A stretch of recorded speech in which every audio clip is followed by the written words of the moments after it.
Pamukkale, no sudoeste da Turquia, que significa castelo de algodão, é uma cascata de terraços de travertino branquíssimo que descem pela encosta de uma colina ao longo de 2,5 km. A água quente, rica em carbonato de cálcio, brota de fontes subterrâneas a uma temperatura de 36 graus e escorre para baixo, deixando em cada degrau uma camada do mineral branco. Ao longo de milhares de anos, essas camadas cresceram até uma altura de 160 metros, formando um sistema de terraços com piscinas, onde a água turquesa repousa. À distância, parece que a encosta está coberta de neve ou gelo, e esse efeito se intensifica ao meio-dia, quando o sol brilha diretamente e a brancura do travertino se torna ofuscante. Cada piscina possui uma borda fina e semi-transparente, através da qual a água transborda para o nível seguinte. As bordas são tão lisas e uniformes que parecem moldadas em porcelana. O calcário se deposita a uma taxa de cerca de 1 milímetro por ano e a textura da superfície muda conforme a velocidade do fluxo. Onde a água flui rapidamente, formam-se ondulações suaves. Onde ela estagna, surgem pequenos grãos cristalinos. No topo da colina, repousam as ruínas da antiga cidade de Hierápolis, fundada em 190 a.C., precisamente por causa dessas fontes termais. Os romanos construíram aqui banhos e uma das piscinas ainda está cheia de água morna, no fundo da qual jazem fragmentos de colunas de mármore. As brancas terraços de Pamukkale, contra o fundo do Vale Verde e do céu azul, parecem um fragmento de um planeta gelado, de alguma forma transportado para o clima mediterrâneo.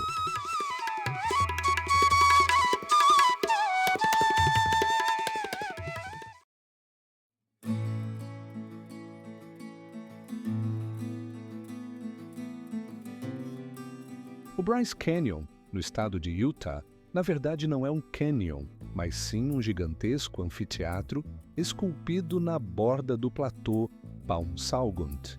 Sua principal atração, milhares de colunas de pedra chamadas hoodoos, estão tão próximas umas das outras que lembram um exército fossilizado parado em marcha. Os hoodoos se erguem até 60 metros de altura e são pintados em listras horizontais, vermelho, laranja, branco, rosa. Cada camada é uma época distinta, uma composição de rocha única, um tom diferente de ferro e manganês. O congelamento e descongelamento criam essas formas. A água infiltra-se nas fendas, congela à noite e se expande, quebrando pedaços da rocha. Em Bryce, 200 dias por ano a temperatura ultrapassa zero, ou seja, a água congela e derrete aqui com mais frequência do que em quase qualquer outro lugar do planeta. O platô está a uma altitude que varia de 2.400 a 2.700 metros, e o ar rarefeito proporciona uma clareza tal que em um dia claro é possível ver a até 320 quilômetros de distância. À noite, aqui se encontra um dos céus mais escuros da América do Norte. A Via Láctea é visível a olho nu e o número de estrelas discerníveis ultrapassa 7.500.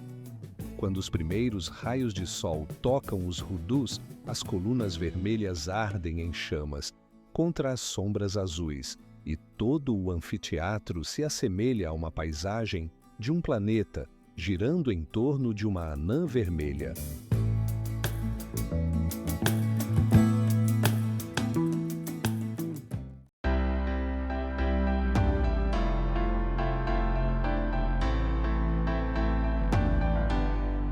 O Lago Mono, na Califórnia Oriental, ao pé da Serra Nevada, existe há pelo menos 760 mil anos. o que o torna um dos lagos mais antigos da América do Norte. De sua superfície e das margens erguem-se dezenas de torres de tufos, formações de calcário de formas peculiares, semelhantes a recifes de corais que cresceram em terra. Essas torres se formaram debaixo d'água, no local de fontes subaquáticas, onde a água doce, rica em cálcio, se misturava com a água alcalina do lago, precipitando carbonato de cálcio. Quando, na década de 60, Los Angeles começou a retirar água dos rios que desaguavam, o nível do lago caiu 14 metros e as torres subaquáticas ficaram expostas. A salinidade da água dobrou, tornando o lago impróprio para peixes, mas ideal para a artêmia, um pequeno crustáceo que sobrevive em ambientes extremamente salgados. Trilhões desses crustáceos conferem à água um tom esverdeado turvo e atraem milhões de aves migratórias. As torres de tufos se agrupam na margem exposta, cinzentas e porosas, algumas com até 10 metros de altura, com saliências irregulares e buracos pelos quais o céu é visível. A água alcalina do lago é escorregadia ao toque. Seu pH ultrapassa 10. E nadar nela é como mergulhar em uma solução de sabão. Contra o fundo dos picos nevados da Serra Nevada, os cinzentos pilares de tufos à beira do lago alcalino criam uma paisagem que mais lembra a costa de um oceano ácido em uma lua de Saturno do que as montanhas da Califórnia.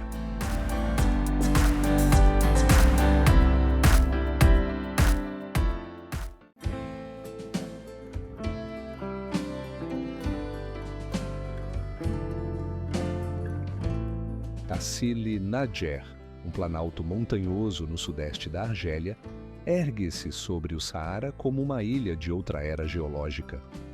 2 bilhões de anos de erosão transformaram o arenito em um labirinto de arcos, colunas e corredores que se estendem por 72 mil quilômetros quadrados. As rochas aqui assumem formas que não se encontram em nenhum outro lugar. Cogumelos com pernas finas e chapéus largos, arcos com vãos de dezenas de metros, torres com bases tão estreitas que é incompreensível como conseguem se manter de pé. A rocha é tingida em tons que vão do marrom escuro ao avermelhado e quase negro, e nas fendas permanecem ciprestes relicários, com mais de 2.000 anos. Um dia aqui corriam rios e pastavam hipopótamos. Nas paredes das rochas foram encontrados mais de 15.000 desenhos rupestres, com idades que variam de 12 a 1.500 anos. Eles retratam girafas, crocodilos, rebanhos de vacas e cenas de caça em lugares onde hoje não há uma gota de água. O vento continua a esculpir a pedra, e a cada ano as formas das rochas mudam um pouco, tornando-se cada vez mais finas e peculiares. Ao amanhecer, longas sombras das colunas de pedra se projetam sobre a areia laranja e a paisagem se torna indistinguível das panorâmicas transmitidas pelos rovers da superfície do planeta vermelho. A média anual de precipitação aqui não ultrapassa 20 milímetros e neste mundo sem água, a pedra permanece o único soberano.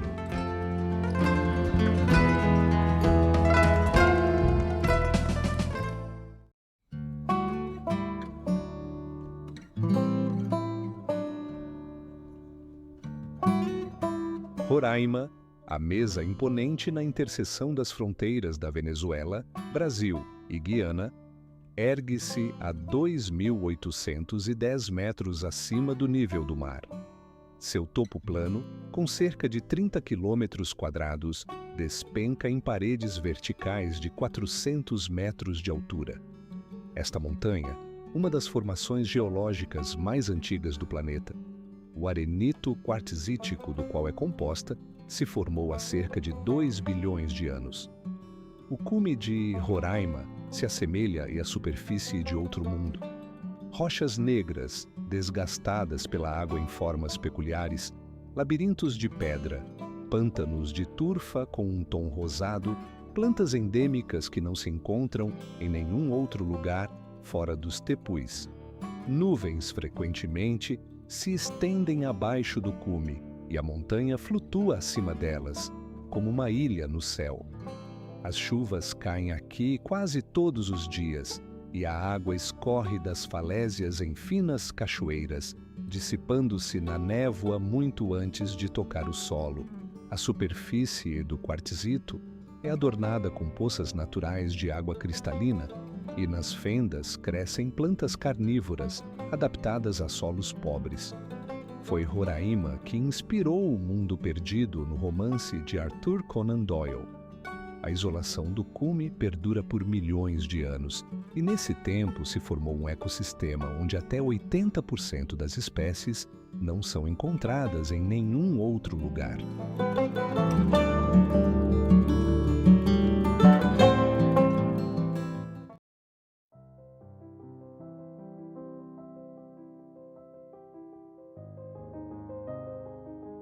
O Vale dos Monumentos, na fronteira dos estados do Arizona e Utah, é um deserto vermelho e plano, do qual se erguem montanhas solitárias e torres de pedra chamadas buttes.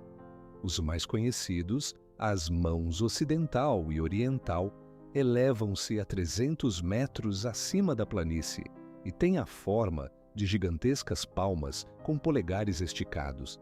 A rocha aqui é arenito vermelho e argilito do período Permiano, com cerca de 260 milhões de anos. Antigamente, toda a área era um imenso platô, mas a erosão, ao longo de milhões de anos, desgastou as camadas macias, deixando apenas os fragmentos mais resistentes. Cada butte é um resquício, um testemunho de quão mais alta era a superfície milhões de anos atrás. As distâncias entre os monumentos são enormes, vários quilômetros de uma planície plana quase desprovida de vegetação, coberta de poeira vermelha. Isso cria uma sensação de vazio e escala que é impossível capturar em uma fotografia. Ao amanhecer e ao entardecer, o arenito vermelho escurece até um tom carmesim. As sombras dos buttes se estendem por quilômetros, e o céu atrás deles arde de horizonte a horizonte.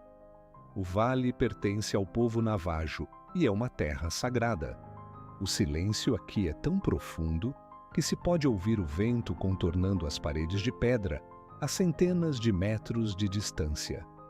Essa paisagem se tornou um símbolo do oeste americano, mas à primeira vista mais se assemelha a uma panorâmica de um planeta estéril, um deserto vermelho, colunas de pedra e nada vivo até o horizonte.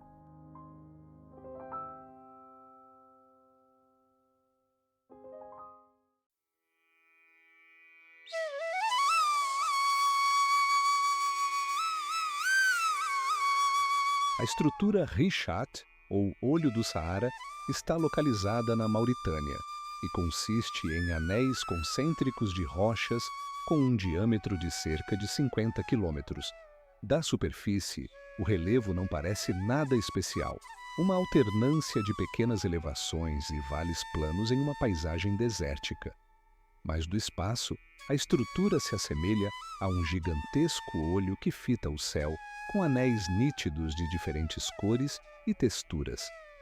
As faixas claras são compostas de quartzito, resistente à erosão, enquanto as escuras são formadas por rochas mais macias, desgastadas abaixo da superfície circundante. Os primeiros astronautas que avistaram Richat da órbita o confundiram com uma cratera de impacto. No entanto, os geólogos não encontraram vestígios de impacto, nem rochas fundidas, nem vidro de impacto, nem minerais deformados. A hipótese moderna relaciona a estrutura a um levantamento geológico, um domo de magma que elevou as camadas sedimentares e depois se desintegrou. A erosão, ao longo de dezenas de milhões de anos, removeu as camadas superiores. revelando anéis concêntricos de rochas de diferentes idades e composições. As rochas mais antigas no centro da estrutura datam do Proterozoico, com cerca de 2 bilhões e 500 milhões de anos. Os anéis externos são mais jovens por centenas de milhões de anos. O vento continua a moldar as elevações e a areia preenche os espaços entre os anéis, conferindo à estrutura contornos suaves. No centro do olho, há uma pequena aldeia cujos habitantes, durante décadas, não suspeitaram que viviam dentro de um dos mais notáveis objetos geológicos do planeta.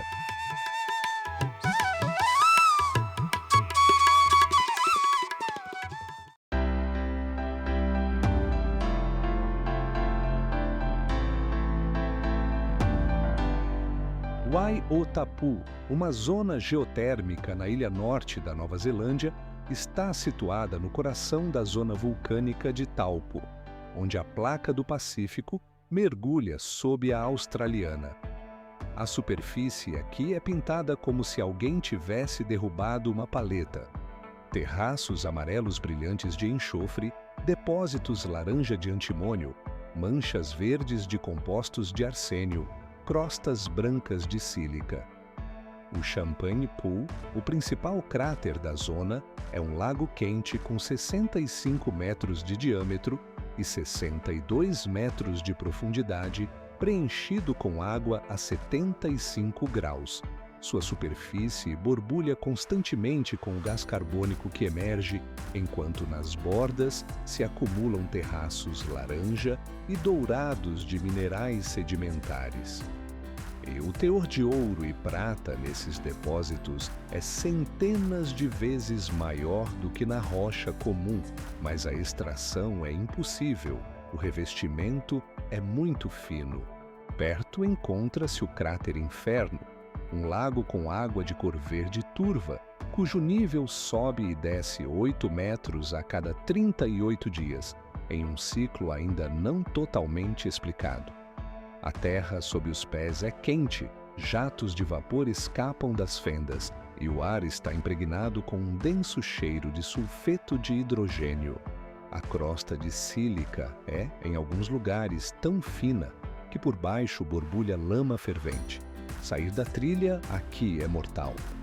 Toda a paisagem de Waiʻotapu, com suas cores ácidas, nuvens de vapor e cráteres borbulhantes, se assemelha mais à superfície da lua de Júpiter, Io, do que a qualquer coisa terrestre.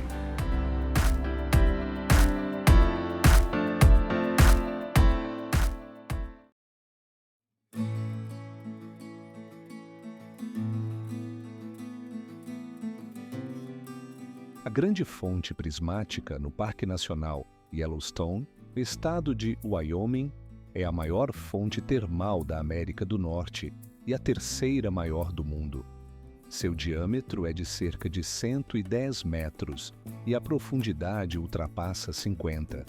Do ar, a fonte se assemelha a um gigantesco olho com uma íris azul brilhante, cercada por anéis de amarelo, laranja e vermelho escuro. Este padrão, não uma ilusão óptica, é resultado da ação de bactérias termofílicas. No centro, onde a temperatura da água atinge 87 graus, a vida é impossível, e a água permanece limpa e azul vibrante, pois dispersa a luz da mesma forma que a atmosfera.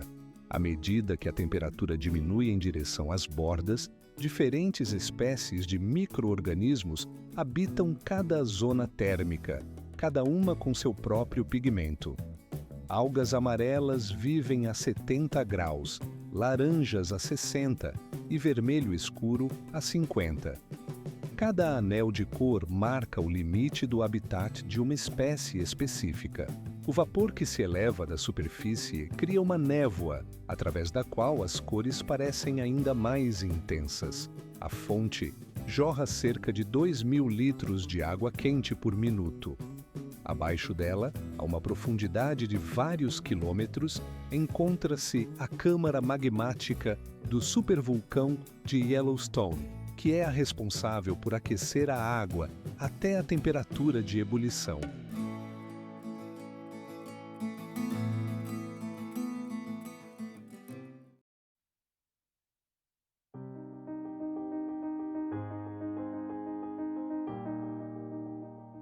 O vulcão Fagradalsfjall, na península de Reykjanes, na Islândia, despertou em 2021 após 800 anos de sono. A erupção começou no vale de Gedingadalir, onde uma fenda na terra liberou lava basáltica líquida. Os fluxos preencheram um pequeno vale, formando um lago de pedra derretida com temperatura em torno de 1.100 graus. A superfície desse lago era coberta por uma crosta escura que se quebrava e se abria, revelando o brilho laranja intenso da rocha líquida. A lava fluía lentamente, em línguas densas, solidificando-se em camadas e aumentando a superfície em vários metros a cada semana. O basalto fresco tem uma cor preta brilhante com um reflexo metálico, mas já após alguns dias é coberto por um depósito mineral de tons cinzentos e avermelhados. Bolhas de gás solidificadas na rocha criam uma textura porosa, semelhante a uma esponja fossilizada. Vapor e gases vulcânicos subiam das fendas, tingindo o ar com uma névoa amarelada. À noite, o vale brilhava em laranja e os reflexos se projetavam nas nuvens, criando o efeito de um pôr-do-sol a qualquer hora do dia. O campo de lava, que restou após a erupção, cobre vários quilômetros quadrados de uma superfície negra e ondulada. Ele ainda não esfriou completamente, e nas fendas é possível ver o brilho vermelho em alguns lugares. Este é um dos poucos paisagens na Terra onde se pode observar como o planeta cria uma nova superfície, bem diante de nossos olhos.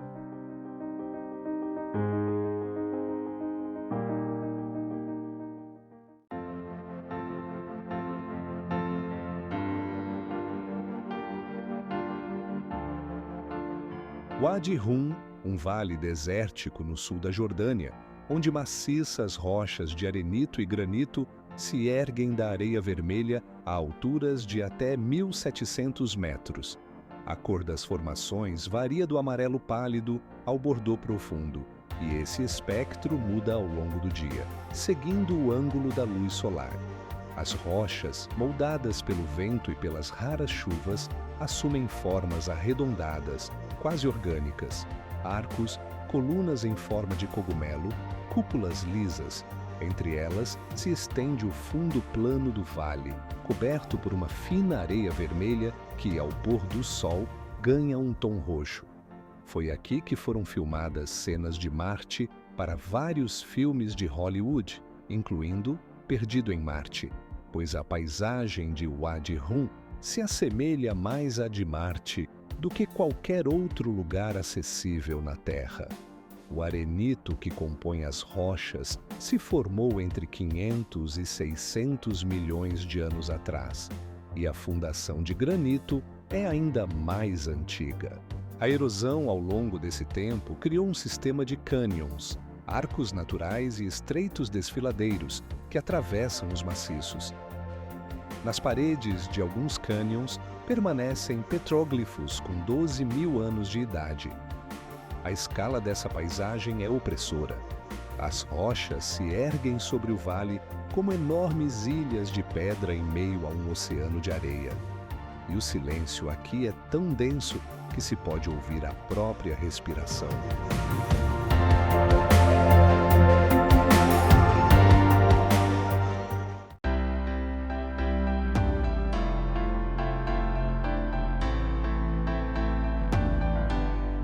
Canyon Antelope, no Arizona, é uma fenda estreita na Arenito Navajo, esculpida por correntes de água ao longo de milhões de anos. O cânion se divide em partes superior e inferior, ambas representando corredores sinuosos com largura de 1 a 3 metros, comprimidos entre paredes que se erguem até 40 metros de altura. O arenito aqui é estratificado e cada camada se distingue pela cor, do rosa pálido ao roxo escuro, passando pelo laranja e o terracota. O vento e a água poliram a pedra até a suavidade, e as paredes do cânion fluem em ondas suaves, sem um único canto agudo. Ao meio-dia, um raio de sol penetra pela fenda estreita acima e desce em um feixe sobre o fundo arenoso, iluminando de dentro a rocha avermelhada. A pedra começa a brilhar e todo o corredor se inunda com um caloroso brilho alaranjado. A cor muda a cada minuto, seguindo o ângulo do sol, do dourado ao framboesa, do framboesa ao cinza azulado na sombra. A rocha se formou há cerca de 190 milhões de anos a partir de dunas jurássicas, comprimidas em pedra. A textura ondulada das paredes repete o padrão daquelas antigas dunas. Cada curva é um rastro do vento, congelado na rocha. Durante as chuvas monsônicas, o cânion se enche em minutos, com um fluxo turbulento que transporta areia e pedras, continuando a aprofundar e polir as paredes. Foram essas inundações repentinas, que se repetiram por milênios, que criaram formas mais parecidas com uma escultura abstrata do que com um objeto geológico.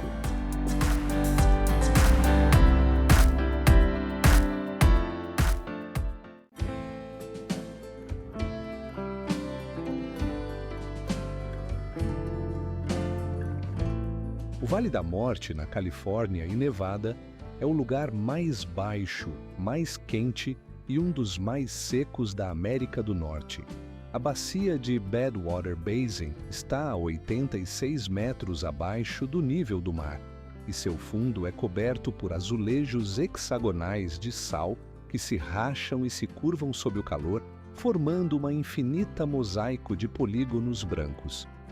No verão, a temperatura do ar aqui ultrapassa os 56 graus, um recorde oficialmente registrado no planeta. O ar quente trêmula sobre a crosta salgada, borrando a linha do horizonte, e as montanhas nas bordas do vale parecem flutuar na miragem. No lago seco de Racetrack, pedras deixam longas trilhas na argila rachada, movendo-se lentamente pela superfície sem razão aparente. O mistério foi resolvido apenas em 2014. Nas noites de inverno, uma fina camada de gelo se forma no lago, que ao aquecer se quebra em placas flutuantes, e o vento empurra essas placas junto com as pedras. O cânion de Zabriskie Point, na extremidade leste do vale, é um labirinto de colinas de argila listradas em amarelo, marrom e rosa, esculpidas pela erosão em um mini cordilheira. À noite, o vale esfria e a variação de temperatura entre o dia e a noite pode chegar a 40 graus.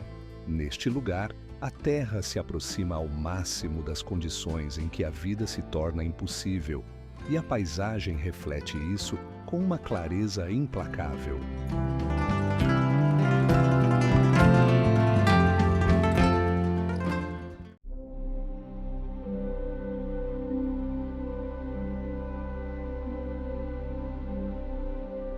O deserto branco está localizado na parte ocidental do Egito, a 200 quilômetros ao sul do oásis de Farafra.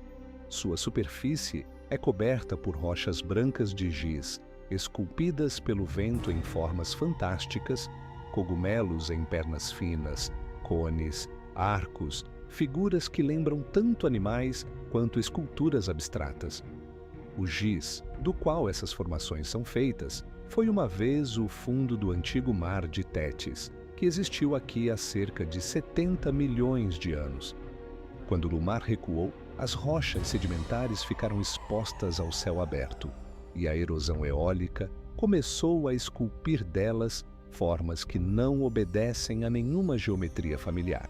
A altura de alguns pilares chega a 15 metros, e suas bases são tão finas que parece que a estrutura deve desabar ao primeiro sopro de vento. A cor branca do giz contrasta com a areia dourada e amarelada da Sahara ao redor. e na fronteira entre as duas zonas, a transição é abrupta, como se alguém tivesse traçado uma linha entre dois planetas diferentes. Na lua cheia, as rochas de giz brilham em prata, e as sombras que projetam sobre o solo branco formam silhuetas negras nítidas. Durante o dia, sob o sol brilhante, o deserto branco ofusca os olhos. A superfície reflete a luz, quase como a neve. Este é um dos poucos lugares na Terra onde a geologia criou uma paisagem visualmente indistinguível da superfície de uma lua gelada em um distante sistema estelar.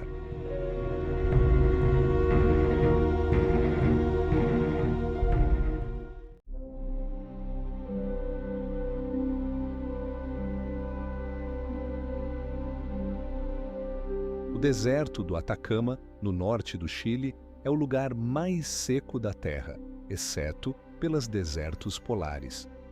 Em algumas de suas regiões, não foi registrada uma única gota de chuva em toda a história das observações meteorológicas. A superfície aqui se assemelha tanto à de Marte que a NASA testa seus rovers e protocolos de busca por vida no Atacama.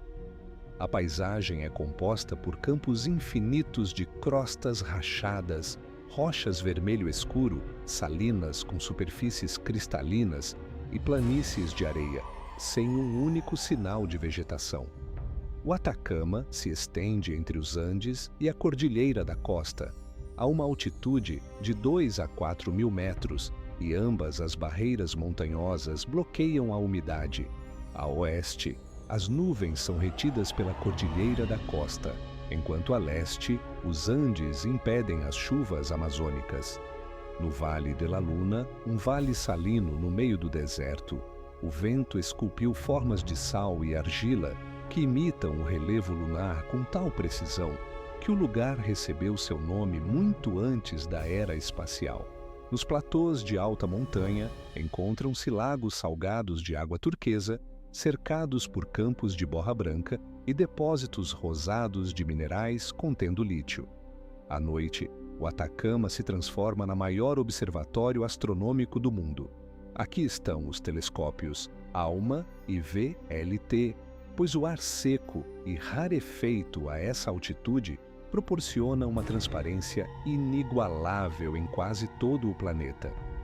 O solo nas áreas mais áridas é tão estéril que não se encontra nem mesmo o DNA bacteriano.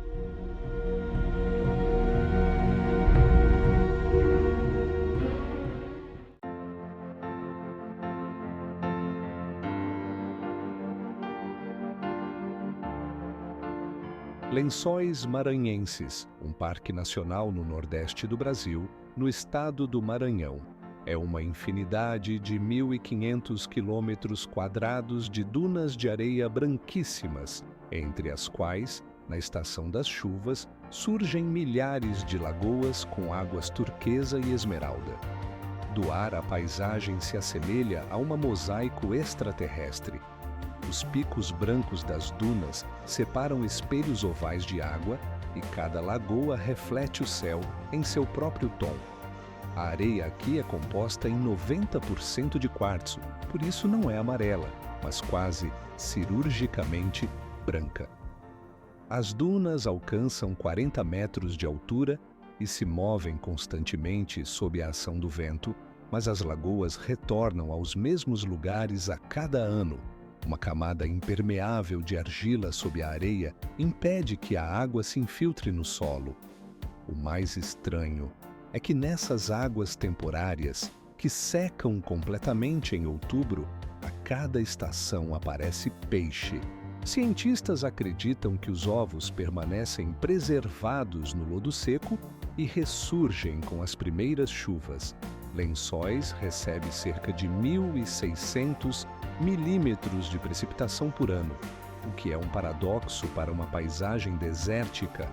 As dunas existem não por causa da seca, mas devido às peculiaridades da geologia costeira.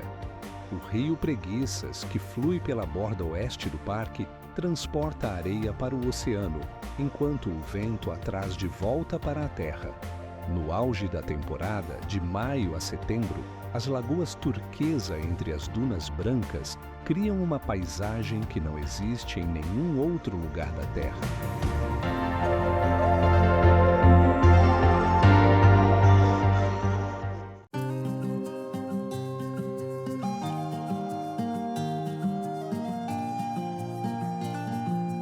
A floresta de pedra de Xilin, na província de Yunnan, no sul da China, é uma vasta extensão de 300 quilômetros quadrados de colunas de calcário, lâminas e agulhas que brotam diretamente do solo como árvores fossilizadas.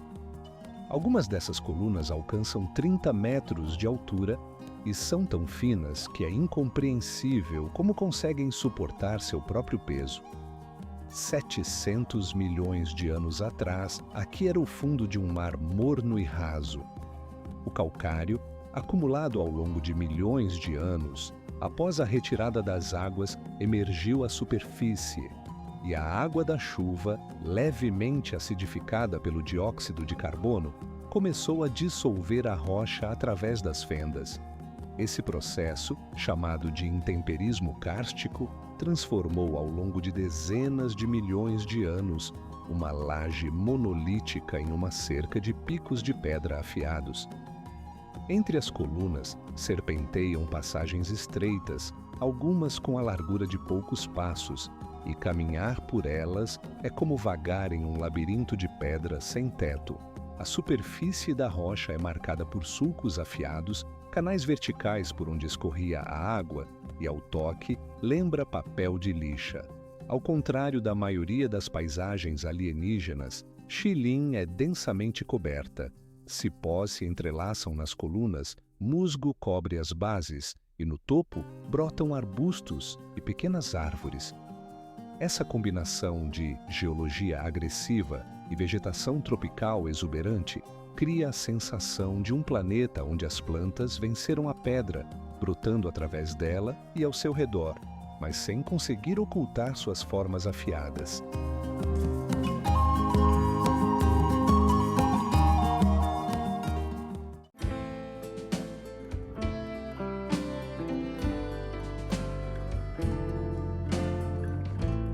Dead Vlei, uma bacia de argila no coração, do deserto da Namíbia, no sudoeste da África, cercada pelas mais altas dunas do mundo. O nome se traduz como Vale Morto, e essa paisagem justifica plenamente sua denominação. O fundo branco e rachado, os esqueletos negros de árvores mortas e as paredes laranja-avermelhadas das dunas de areia criam uma combinação de cores que não se encontra em nenhum outro lugar da natureza. As árvores de acácia de camelo morreram há cerca de 900 anos, quando o clima mudou e o rio que alimentava a bacia secou. Os troncos não apodrecem, o ar é tão seco que a madeira se mumificou e escureceu até um negro carvão. Algumas dessas árvores estão aqui há quase 1000 anos, congeladas nas poses que assumiram no momento de sua morte. As dunas ao redor de Dead Vlei atingem 350 metros de altura e sua cor varia do laranja brilhante ao vermelho escuro, pois a areia aqui é coberta por óxido de ferro. O contraste entre o fundo branco, os troncos negros e as dunas vermelhas é tão gráfico que as fotos deste lugar são frequentemente confundidas com gráficos computacionais. Ao meio-dia, quando o sol está diretamente acima, as sombras desaparecem e Dead Vlei se transforma em uma pintura abstrata plana, onde a profundidade do espaço se perde completamente.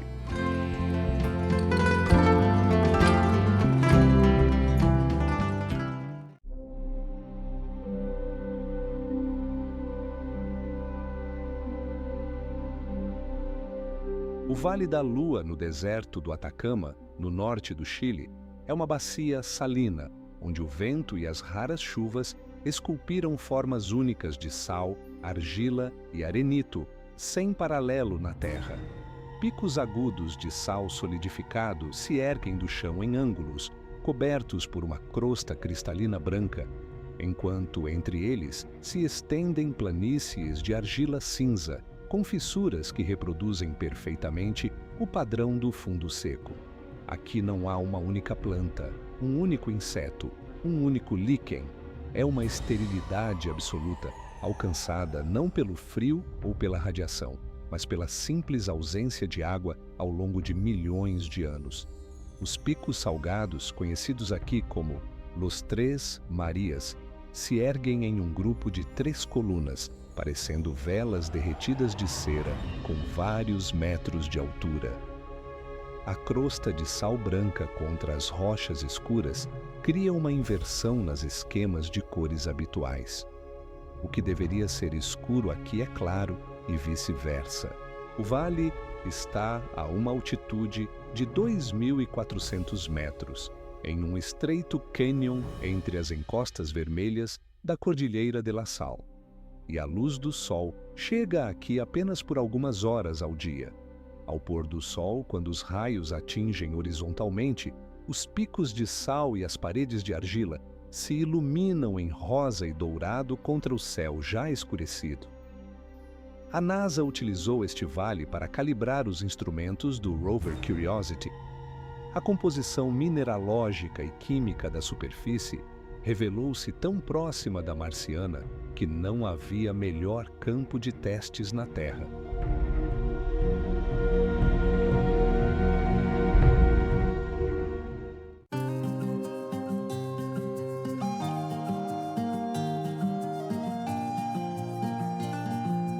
As montanhas coloridas de Jiangdangxia estão localizadas na província de Gansu, no noroeste da China. Seus flancos são pintados em faixas alternadas de vermelho, laranja, amarelo, verde e cinza. E esse padrão não é uma camada sobre a rocha, mas sim a própria rocha. Há 24 milhões de anos aqui era o fundo de um lago, onde se depositaram camadas de arenito e siltito, contendo diferentes minerais. O óxido de ferro deu o vermelho e o laranja, o cromo e o magnésio proporcionaram o verde, e o enxofre acrescentou o amarelo. Forças tectônicas dobraram essas camadas horizontais em pregas e as elevaram à superfície, enquanto a erosão expôs as seções, transformando as montanhas em uma paleta do tempo geológico. Do ar, as montanhas parecem telas de um pintor abstrato, onde as faixas coloridas se curvam, se cruzam e se separam. A altura de picos individuais chega a várias centenas de metros e a cor muda a cada curva da encosta. Após a chuva, as cores se tornam mais vibrantes e, ao pôr do sol, as montanhas adquirem um tom dourado adicional. A área do geoparque é superior a 500 quilômetros quadrados. Jiangdangxia frequentemente aparece em listas de lugares que parecem irreais, e isso faz sentido. Nenhuma outra cadeia montanhosa na Terra exibe tal concentração de cores minerais vibrantes por unidade de área.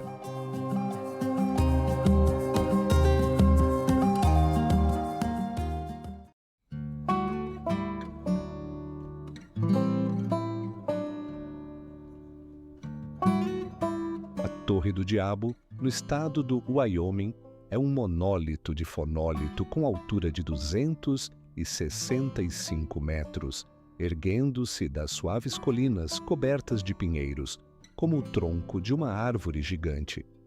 Suas paredes são cortadas por sulcos verticais, paralelos e regulares, como se alguém tivesse passado por uma argila macia com um enorme pente. Esses sulcos são, na verdade, as faces de uma coluna separada. A magma, que solidificou sob a Terra há cerca de 50 milhões de anos, rachou ao esfriar em colunas hexagonais e heptagonais, semelhantes às que formam a trilha dos gigantes, mas aqui são verticais e alcançam várias centenas de metros de comprimento. As rochas sedimentares ao redor eram mais macias e, ao longo de milhões de anos, se desgastaram, expondo o núcleo magmático sólido. Na base, há um anel de destroços, colunas caídas do tamanho de caminhões, que se desprendem das paredes e rolam para baixo. O diâmetro da base é de 305 metros e o topo é uma plataforma plana do tamanho de um campo de futebol, coberta de grama e arbustos, que não pode ser alcançada sem equipamento de escalada. A torre foi o primeiro monumento nacional dos Estados Unidos, declarado como tal em 1906. Para o povo Lakota, este é um lugar sagrado. Segundo sua tradição, os sulcos nas paredes foram deixados pelas garras de um urso gigante que tentou alcançar as crianças que se esconderam no topo. À luz oblíqua, os sulcos projetam sombras profundas e o monólito se torna semelhante a um mecanismo com superfície dentada deixado na Terra por construtores de outro planeta.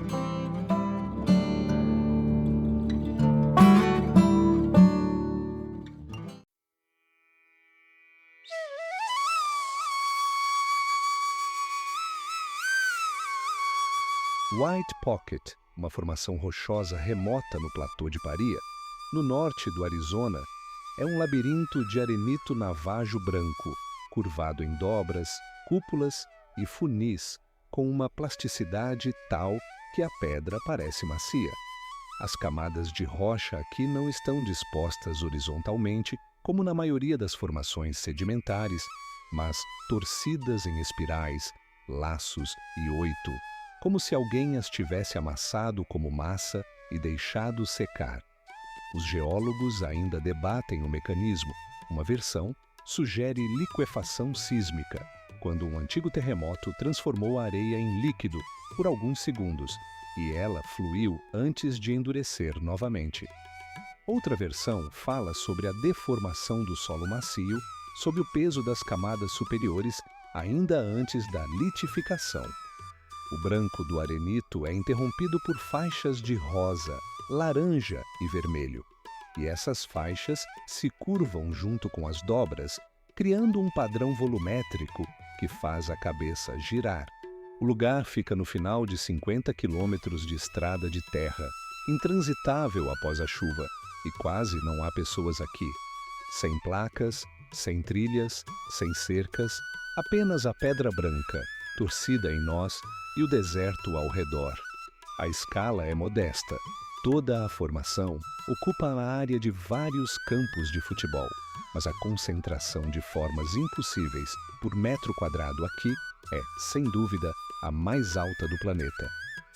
Ao meio-dia, quando o sol está diretamente acima e as sombras desaparecem, as dobras brancas perdem volume e a superfície se transforma em uma pintura abstrata, desenhada pela própria geologia.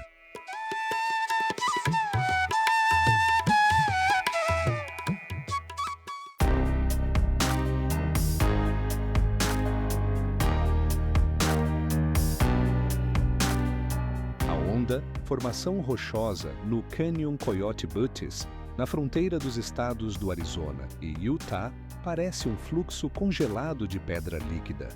As camadas de arenito estão curvadas em suaves parábolas e espirais, tingidas em dezenas de tons de vermelho, laranja, amarelo e branco, e cada camada repete a forma da vizinha com precisão perfeita, como as linhas de uma impressão digital.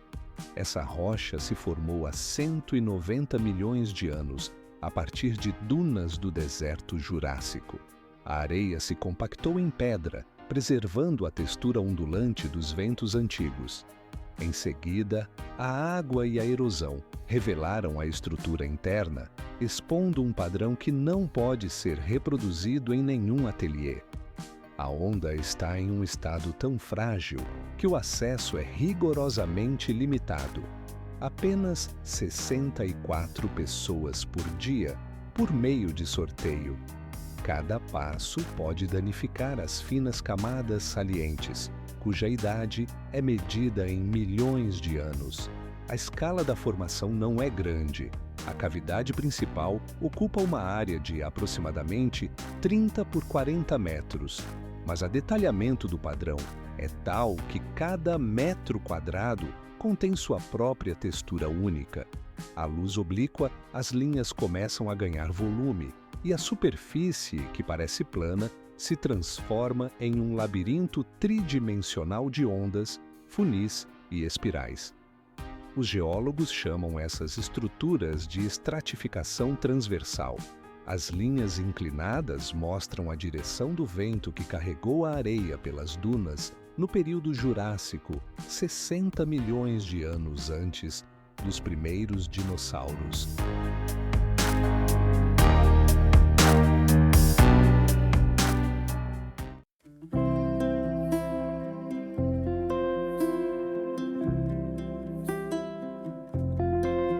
O Geyser Fly está localizado no deserto de Black Rock, no norte de Nevada, e sua aparição é resultado de um erro humano. Em 1964, uma perfuração foi feita aqui em busca de energia geotérmica, mas o projeto foi abandonado e o poço não foi selado. A água quente de uma fonte subterrânea encontrou uma saída e começou a formar ao redor da abertura cones de depósitos minerais. Ao longo das décadas, eles cresceram até 1,5 metro de altura e continuam a crescer. A superfície dos cones é coberta por algas termofílicas que tingem a rocha com faixas vibrantes de vermelho, verde e laranja. As cores mudam conforme a estação e a temperatura da água. A água que jorra do geyser criou ao seu redor um sistema de pequenas piscinas em terraços, cada uma com seu próprio tom, do esmeralda ao ferrugem. A área ao redor do Fly é um deserto plano com uma crosta rachada, e nesse cenário, os cones coloridos se destacam como uma instalação de outro mundo. O geyser lança água a uma altura de cerca de 1,5 metro, de forma contínua, 24 horas por dia, há mais de 60 anos. A cada ano, os depósitos minerais acrescentam alguns centímetros à sua altura, lentamente transformando um poço acidental em uma escultura geológica que nenhum arquiteto conseguiria projetar.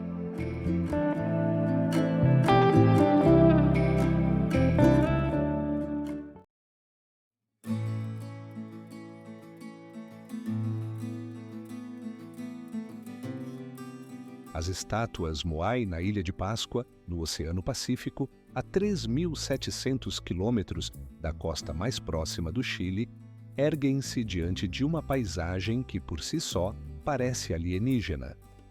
A ilha é o pico de um vulcão submerso, coberta de grama verde e desprovida de árvores. Nenhum tronco até o horizonte, apenas colinas, crateras e o oceano. Deste vazio verde surgem quase 900 figuras de pedra com rostos alongados e queixos pesados. A mais alta delas, o Moai Paro, atinge 10 metros de altura e pesa 82 toneladas. Na pedreira Rano Haraku, na encosta da cratera vulcânica, repousam centenas de estátuas inacabadas. Algumas estão metade esculpidas na rocha, outras estão enterradas até o pescoço, imersas no solo por séculos. O tufo, do qual as figuras são esculpidas, é macio e poroso, de cor cinza amarelada, e a superfície das estátuas está coberta de líquenes, que lhes conferem um tom esverdeado ou avermelhado. Alguns moai estão em plataformas de pedra à rua ao longo da costa, voltados de costas para o oceano e de frente para o interior da ilha. A plataforma Ahu Tongariki, a maior, abriga 15 estátuas em fila, e seus silhuetas contra o céu do amanhecer, com o oceano vazio atrás e a colina desprovida de árvores à sua frente, criam uma das paisagens mais reconhecíveis e, ao mesmo tempo, mais alienígenas da Terra. A cratera Hanukau, no sudoeste da ilha, está preenchida por um lago, cuja superfície é coberta por ilhas flutuantes de junco, e toda a ilha é sentida como um fragmento de uma civilização desconhecida, deixada no meio do oceano vazio.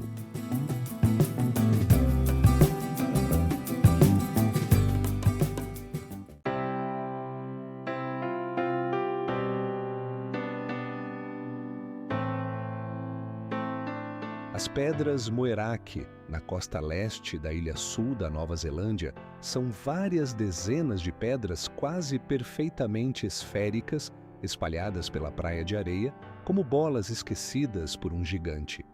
As maiores atingem 2 metros de diâmetro e pesam cerca de 7 toneladas. Sua superfície é lisa, de um cinza acastanhado, coberta por uma rede de fissuras, e algumas estão partidas ao meio, revelando uma estrutura interna de camadas concêntricas, como uma cebola cortada. As pedras se formaram no fundo do oceano há cerca de 65 milhões de anos, quando ao redor de um núcleo de fósseis ou conchas começou a se acumular calcita. O processo ocorreu camada por camada, como o crescimento de uma pérola, e durou cerca de 4 milhões de anos. Em seguida, o fundo do mar se elevou, tornando-se terra, e a erosão da argila macia gradualmente expôs as esferas sólidas que agora são lavadas do penhasco e rolam para a praia. Algumas pedras ainda estão metade enterradas no penhasco argiloso atrás da praia, em processo de nascimento. Exemplares quebrados contêm cristais de calcita e septária amarela em seu interior, e suas geodas ocas lembram janelas em uma armadura de pedra. Ao amanhecer, quando a praia está molhada pela maré baixa e as esferas se refletem em uma fina camada de água, a paisagem se torna espelhada e simétrica. Esferas cinzas na areia cinza, sob um céu cinza. Os maoris locais acreditavam que as pedras eram abóboras e cestos de comida arrastados do mítico canoa Arai Teuru, que naufragou nessas costas.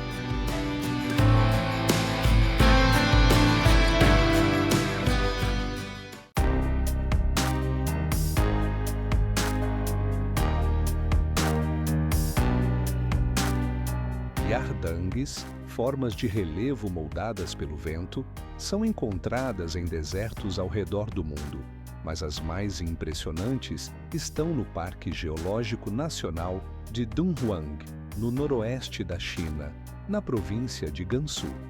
Aqui, em uma área de cerca de 400 km², o vento esculpiu uma verdadeira cidade de navios de pedra, torres, paredes e corredores a partir de rochas sedimentares. Os yardangues se estendem em uma única direção, seguindo o vento predominante, e lembram uma frota de embarcações de pedra navegando em curso paralelo. A altura de algumas formas chega a 25 metros, enquanto o comprimento pode ultrapassar centenas de metros, e entre elas se estendem corredores lisos varridos até o solo firme. A rocha é composta por camadas alternadas de arenito e argila de diferentes densidades. O vento remove as camadas mais suaves e deixa as mais duras, criando uma estratificação horizontal nas paredes de cada forma. O processo ocorre a uma velocidade de alguns milímetros por ano, e ao longo de dezenas de milhares de anos, a suave planície se transformou em um labirinto com corredores que variam de alguns metros a várias dezenas de metros de largura. À noite, o vento que passa por esses corredores produz sons de zumbido e assobios, e os chineses apelidaram este lugar de Cidade do Diabo. Formas semelhantes foram descobertas em Marte, na região de Medusa Fossae. Os yardangues marcianos alcançam vários quilômetros de altura e centenas de quilômetros de comprimento. As versões terrestres em Dunhuang parecem um modelo em miniatura da paisagem marciana, construídas a partir do mesmo conjunto de regras, mas em outra escala.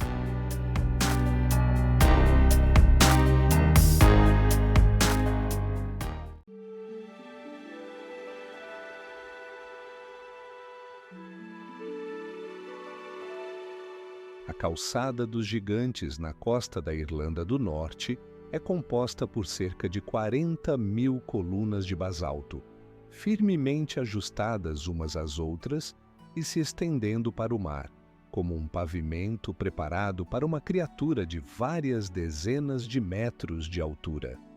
A maioria das colunas é hexagonal, embora também apareçam quadradas, pentagonais e octogonais, todas tão precisamente encaixadas que quase não há fendas entre elas. A altura das colunas chega a 12 metros e nas rochas além da costa, elas se elevam até 28. Há 60 milhões de anos, a lava basáltica se espalhou por esta costa e começou a esfriar lentamente.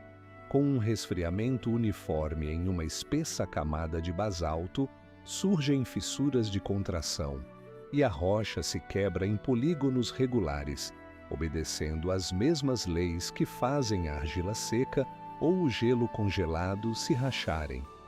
O resultado é tão geometricamente preciso que parece obra das mãos humanas. As pontas das colunas, em diferentes alturas, formam uma superfície escalonada, pela qual se pode caminhar como se fosse uma gigantesca escada descendo em direção à maré. A água do mar, ao atingir as extremidades das colunas, preenche as células hexagonais e a costa se transforma em um mosaico de pedra escura e espuma branca. Segundo a lenda irlandesa, o gigante Finn McCool construiu esta estrada para atravessar para a Escócia e enfrentar um rival. Na costa escocesa, na ilha de Staffa, estão exatamente as mesmas colunas, a mesma lava, a mesma fenda, a mesma geometria.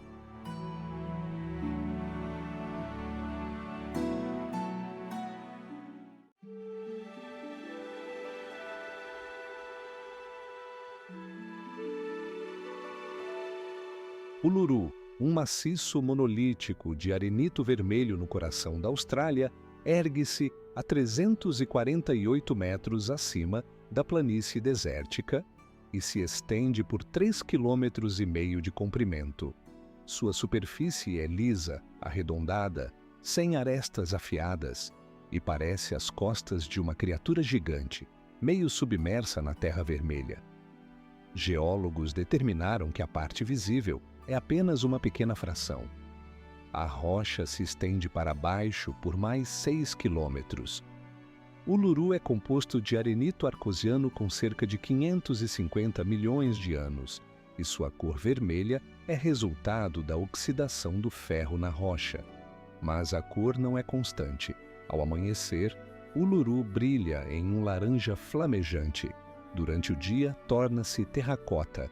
Ao pôr do sol, adquire um tom escuro de púrpura e durante tempestades ganha um tom prateado e cinza, com os fluxos de água escorrendo por suas superfícies lisas.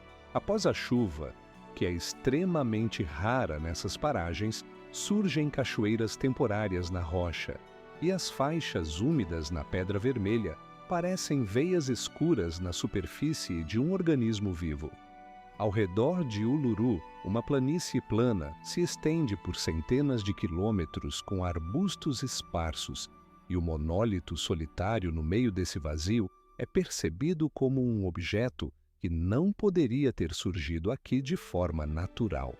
A 25 quilômetros de distância, ergue-se outro monólito, Kata-Tjuta, composto por 36 cúpulas arredondadas, e juntas, essas duas formações criam uma paisagem que se espera ver mais em um satélite de um gigante gasoso do que no centro do continente terrestre.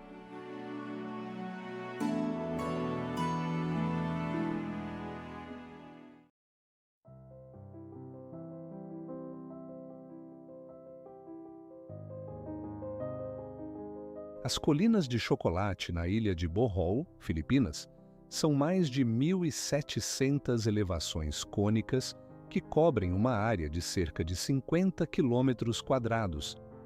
A altura das colinas varia de 30 a 120 metros e todas têm uma forma quase idêntica e arredondada. Na estação das chuvas, as colinas são cobertas por uma densa grama, mas nos meses secos, ela queima até um tom marrom chocolate, de onde vem o nome. Milhares de cones marrons idênticos, dispostos pela planície com uma regularidade quase matemática, criam uma paisagem que não se assemelha a nada familiar. Dos mirantes, as colinas se estendem até o horizonte em fileiras uniformes, e a escala da aglomeração é difícil de compreender. Geólogos explicam sua origem pela erosão do calcário. Depósitos de corais do fundo do mar foram elevados por forças tectônicas, e a água da chuva, ao longo de milhões de anos, dissolveu o calcário de maneira desigual, deixando restos cônicos. Essencialmente, cada colina é um fragmento de um antigo recife de corais. O solo no topo é muito fino para árvores, por isso, as colinas são cobertas apenas por grama, o que torna sua forma tão distinta. Entre os cones, há vales planos com campos de arroz, e o contraste entre as colinas geométricas e a vegetação plana ao redor intensifica a sensação de artificialidade. Em imagens de satélite, essa área se assemelha a uma superfície trabalhada por um gigantesco carimbo.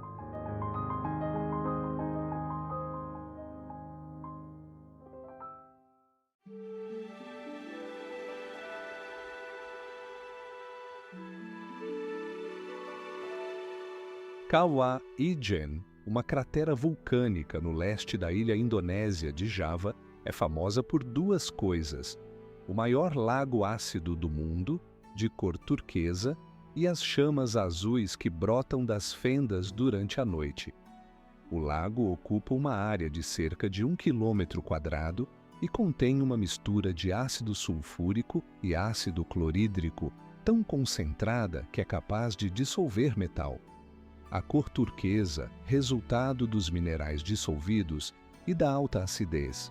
O pH da água é de cerca de 0, tornando este lago um dos corpos d'água mais agressivos do planeta. À noite, do furo de fumarolas na encosta da cratera, um gás sulfúrico é liberado, inflamando-se ao contato com o ar, criando fluxos de chamas azul elétrico que alcançam até 5 metros de altura. O enxofre derretido escorre pela rocha em riachos brilhantes, solidificando-se em crostas amarelas. Este fogo azul não tem paralelo em outros vulcões, fazendo com que a noite em Kawah Ijen se assemelhe a um portal para outra dimensão. As paredes da cratera se erguem a até 300 metros, e de dentro ela se parece com uma tigela cheia de um caldo tóxico turquesa, cercada por depósitos de enxofre e nuvens de fumaça corrosiva. A temperatura dos gases que saem das fumarolas ultrapassa 600 graus.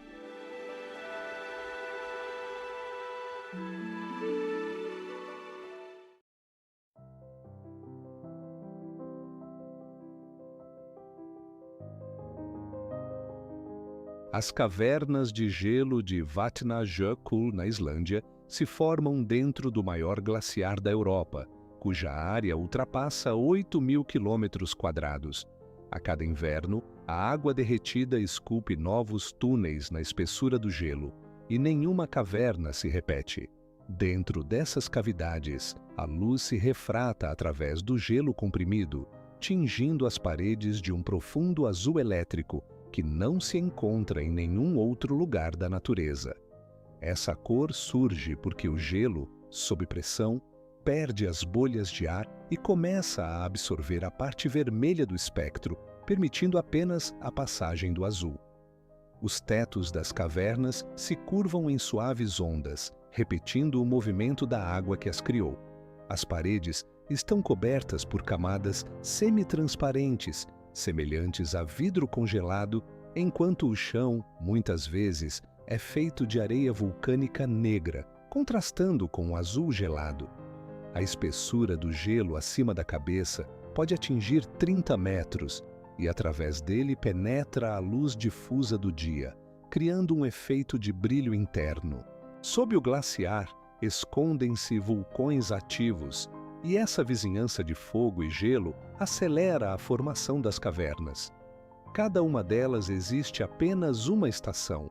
Na primavera, os arcos desmoronam, e no inverno seguinte, a água esculpe novos corredores de forma completamente diferente.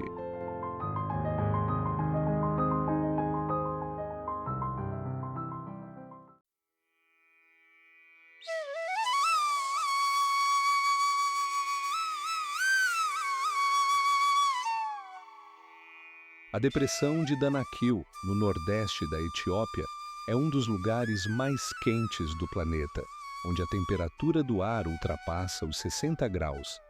A crosta terrestre aqui se abre, revelando o que normalmente está escondido a dezenas de quilômetros de profundidade.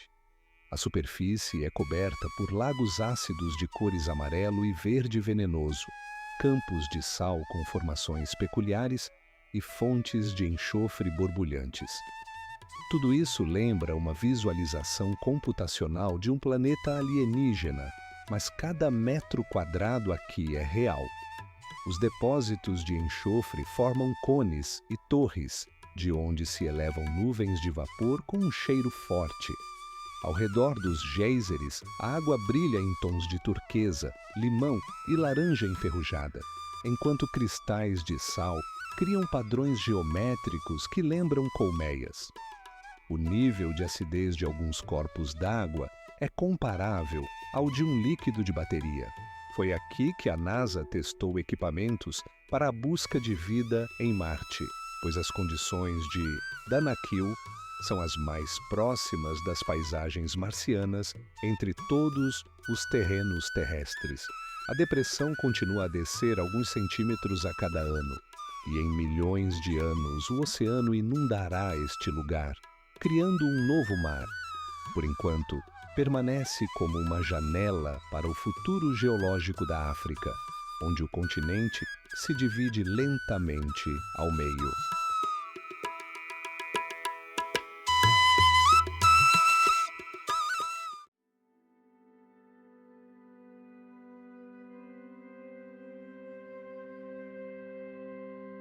Reynis Fiara, a Praia Negra na costa sul da Islândia, parece a margem de um planeta onde, em vez de quartzo, o basalto é a base. A areia aqui é absolutamente negra, fina e úmida, e quando a onda recua, a superfície brilha como obsidiana polida. Do mar emergem as colunas de Reynis Drangar, 3 pilares de basalto com até 66 metros de altura, que se erguem a algumas dezenas de metros da costa. Segundo a lenda islandesa, são trolls que tentaram arrastar um navio para a praia e não conseguiram se esconder até o amanhecer. A luz do sol os transformou em pedra.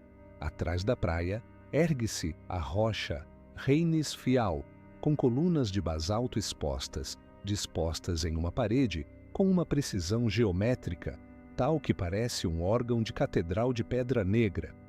As colunas aqui são verticais, inclinadas e curvas, formando padrões que são difíceis de explicar apenas pelo resfriamento da lava.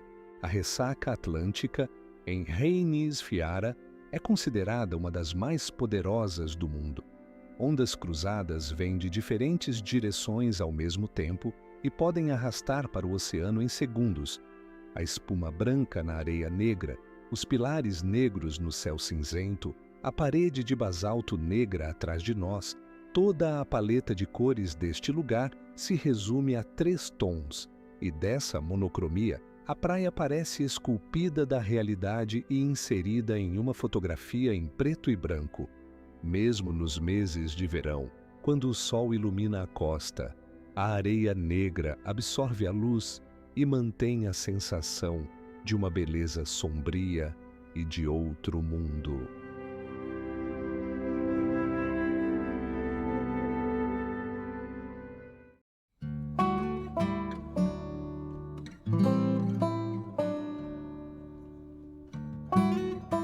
Zhangjiajie, o Parque Nacional Florestal na província de Hunan, no sul da China, é famoso por suas torres de arenito quartzítico que se erguem a até 300 metros de altura, isoladas como colunas de um templo em ruínas de escala planetária.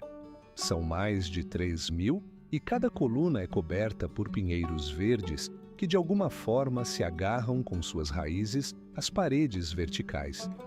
Nuvens frequentemente descem abaixo das copas e então as torres emergem da névoa branca, como ilhas de pedra em um mar aéreo. Essa visão inspirou os criadores do filme Avatar no design das montanhas flutuantes de Pandora, e uma das colunas foi oficialmente renomeada para Aleluia Avatar. A rocha se formou no fundo do mar há 400 milhões de anos. Depois, forças tectônicas a elevaram à superfície, e a água e o vento, ao longo de milhões de anos, corroeram as fissuras no monólito, deixando apenas os fragmentos mais resistentes. O arenito quartzítico, em seção, tem uma cor vermelho-alaranjada, mas por fora é coberto por uma crosta cinza escura de intemperismo. E esse contraste entre as paredes escuras e o verde vibrante no topo torna a paisagem especialmente irreal. Entre as colunas, pontes de vidro estão estendidas, e uma delas, a 260 metros de altura, com um piso transparente de 430 metros de comprimento, é a ponte de vidro mais longa do mundo. Dali, é possível ver as nuvens passando abaixo dos pés, contornando as torres de pedra. E nesses momentos, a diferença entre Zhangjiajie e uma paisagem alienígena desaparece completamente.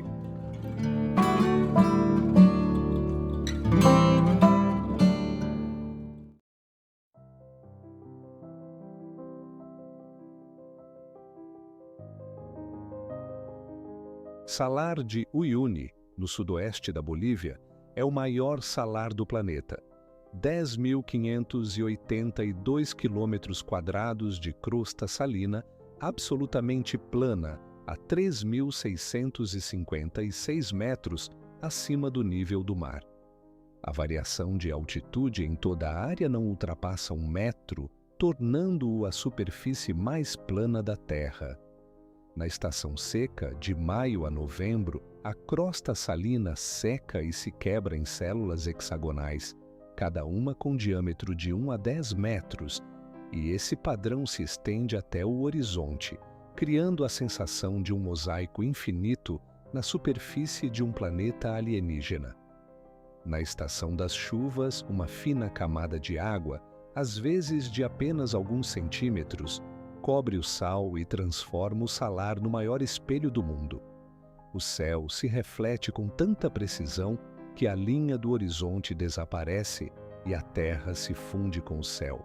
Sob a crosta salina, com espessura de 2 a 10 metros, há uma salmoura que contém cerca de 50% das reservas mundiais de lítio.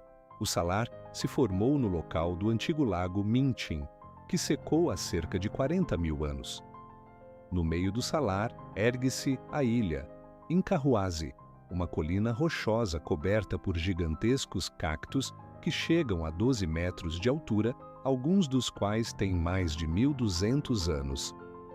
Deste ilha, a planície branca se estende por dezenas de quilômetros em todas as direções, e nenhum marco perturba a geometria do horizonte. À noite, sobre o salar, vê-se tantas estrelas que seu reflexo na superfície molhada cria um efeito de flutuação no cosmos.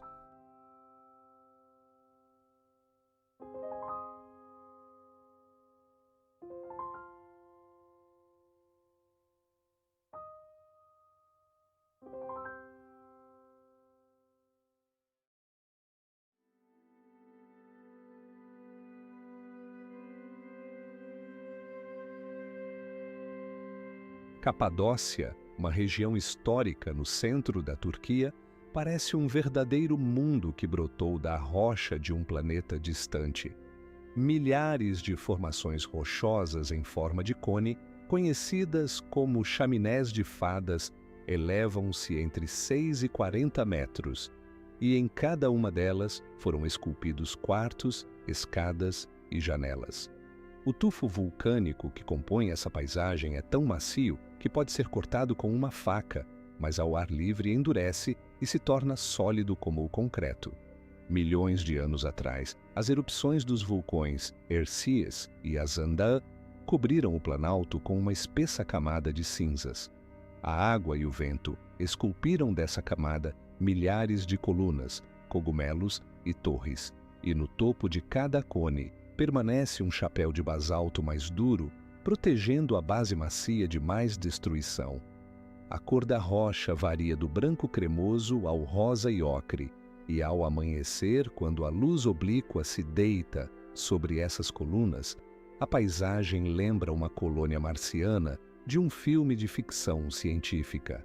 Sob a terra esconde-se outro mundo, Derinkuyu, uma cidade subterrânea de 18 andares de profundidade, capaz de abrigar até 20.000 pessoas, junto com suprimentos de comida e gado. Os cones estão tão próximos que, do alto, parecem uma plantação de cogumelos esquecida em um planeta estranho. Todos os anos, centenas de balões de ar quente sobem daqui e seus pilotos dizem que voar sobre a Capadócia ao amanhecer é como flutuar sobre a superfície da Lua, banhada por uma luz dourada.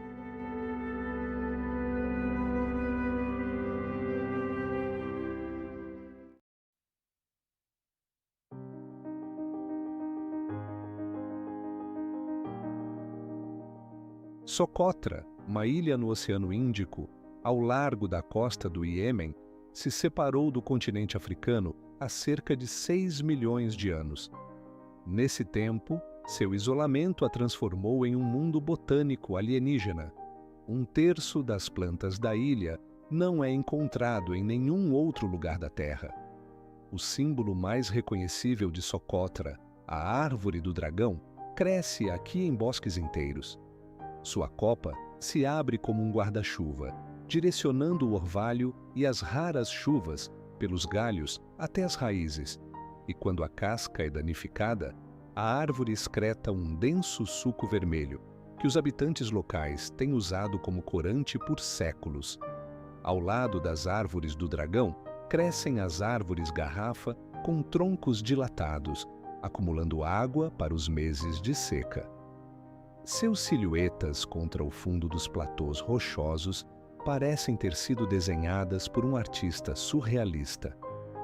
Os platôs de calcário da ilha são cortados por cânions e a costa alterna entre dunas brancas e lagoas turquesa.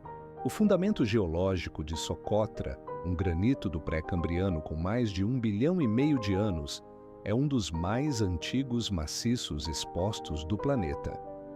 Os biólogos chamam a ilha de Galápagos do Oceano Índico, mas, pela sua singularidade em relação às paisagens habituais, Socotra mais se assemelha a um cenário de um filme sobre a colonização de um planeta distante, onde a evolução seguiu um caminho completamente diferente.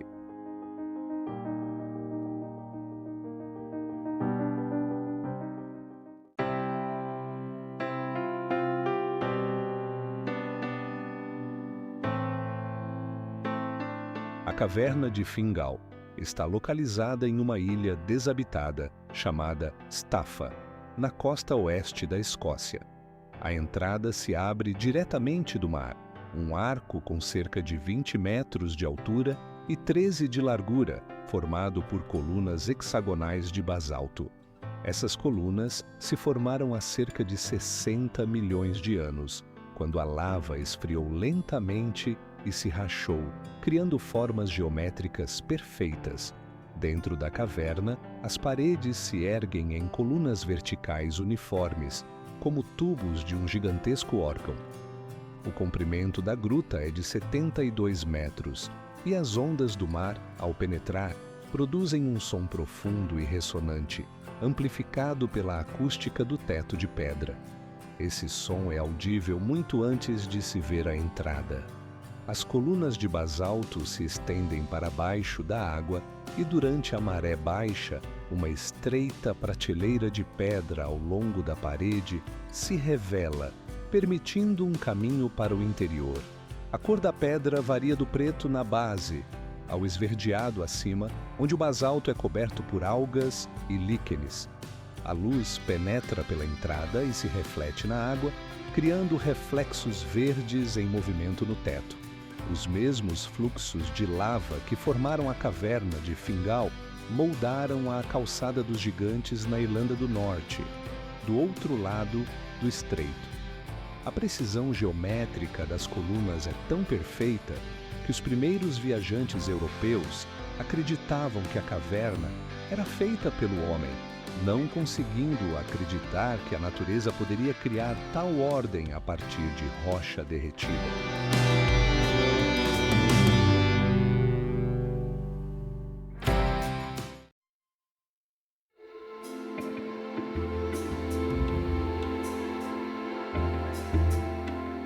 O vulcão Bromo, na ilha de Java, na Indonésia, ergue-se no meio da caldeira Tengger, um gigantesco cratera com 10 quilômetros de diâmetro, preenchida por uma camada uniforme de areia vulcânica cinza. Deste mar de areia sobem vários cones, e Bromo é o mais ativo entre eles. Sua altura é de 2.329 metros, e de sua ponta quebrada constantemente se eleva uma coluna branca de gás e vapor. A caldeira é cercada por paredes íngremes que alcançam até 300 metros de altura, e quando se olha da borda dessas paredes para baixo, sobre o mar cinza de areia com os cones emergindo, parece que se está diante de um modelo da superfície marciana em tamanho real. Ao amanhecer, uma camada de névoa preenche a caldeira, e os topos dos cones se destacam da nuvem branca como ilhas em um oceano celestial. O mar de areia na base é absolutamente plano e desprovido de vegetação, podendo-se caminhar por quilômetros sem encontrar um único capim ou pedra. A cinza vulcânica confere a tudo ao redor um tom cinza púrpura, enquanto mais perto da cratera surgem depósitos amarelos de enxofre e crostas brancas de sais minerais. Perto de Bromo, ergue-se o Batoque, um cone extinto com sulcos longitudinais perfeitamente alinhados em suas encostas, como se esculpidos por um gigantesco cinzel. Toda a caldeira Tengger é o remanescente de um antigo vulcão, que era o dobro da altura do atual Bromo e desabou sobre si mesmo milhares de anos atrás, deixando esta arena lunar com os cones fumegantes no meio.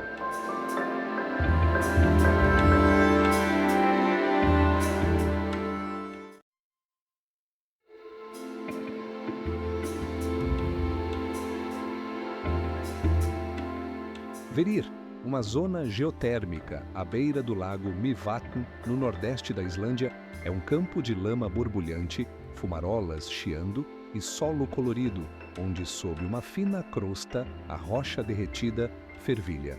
A superfície está coberta de depósitos amarelos, laranja e brancos de enxofre, e entre eles se abrem caldeiras de lama, onde uma massa cinza se infla lentamente em bolhas e estoura com um pesado som de estalo. A temperatura da lama atinge 100 graus, e o vapor que emerge das fendas é tão saturado de sulfeto de hidrogênio que o odor é perceptível a quilômetros de distância. Verir está localizado na fronteira das placas tectônicas da Eurásia e da América do Norte, que se afastam a uma velocidade de 2 centímetros por ano. E a magma aqui se aproxima da superfície mais do que em quase qualquer outro lugar em terra.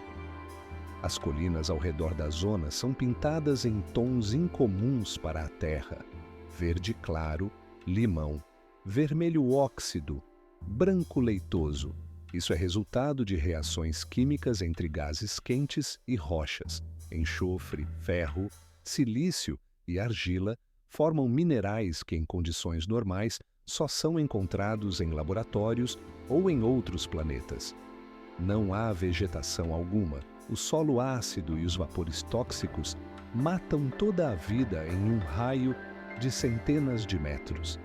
No inverno, quando o ar ártico frio encontra o vapor quente, colunas de condensado de dezenas de metros se erguem sobre Verir e toda a zona se assemelha a um campo de crateras em Vênus, que acidentalmente ganhou uma atmosfera.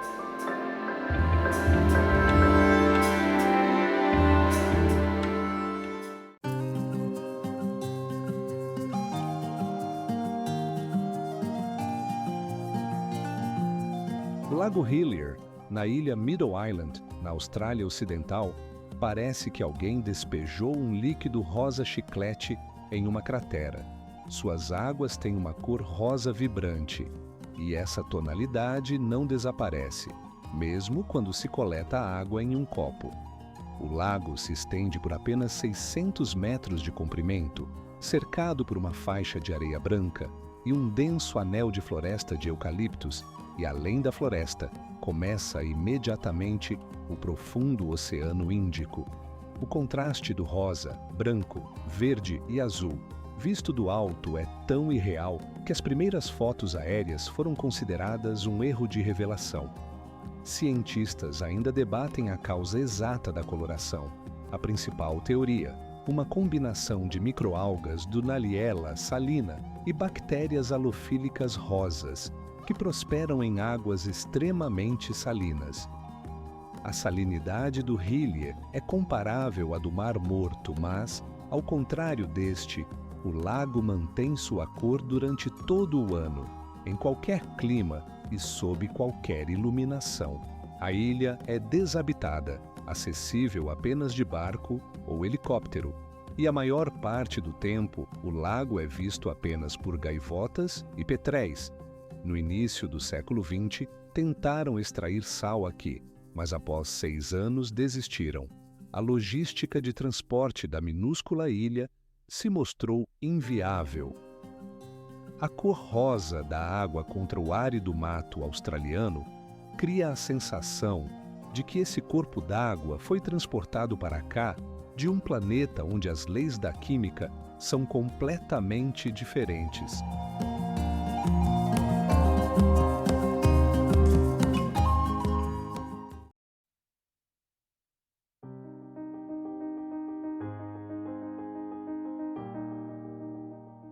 A Grande Fenda Azul na costa de Belize é um buraco quase perfeitamente redondo no Recife de Coral, com um diâmetro de 318 metros e uma profundidade de 124 metros.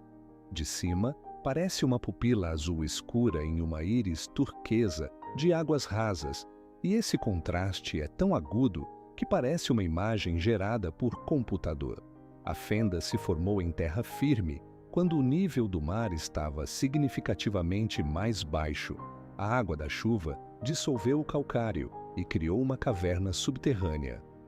Quando o teto desabou, formou-se uma cratera, e após a elevação do oceano há cerca de 10.000 anos, ela se encheu de água do mar. A 40 metros de profundidade começam a surgir enormes estalactites, algumas com mais de 9 metros de comprimento, que só poderiam se formar em um ambiente aéreo, uma prova direta de que um dia foi uma caverna seca. Abaixo de 60 metros, o oxigênio na água praticamente desaparece, e no fundo há uma camada de névoa de sulfeto de hidrogênio, tóxica e opaca. As paredes do buraco descem verticalmente, e a transição do Recife banhado pelo sol para a escuridão absoluta ocorre em poucos metros. O Recife de coral ao redor da fenda, parte do Grande Barreira de Coral de Belize, a segunda maior do mundo, está repleto de vida, tubarões, arraias, garopas. Mas dentro da própria fenda, a vida é quase inexistente. Muito profundo, pouca luz, pouco oxigênio. Esse círculo escuro no meio do Recife tropical parece um portal para outra dimensão, a entrada para um mundo subaquático que existiu muito antes do oceano atual.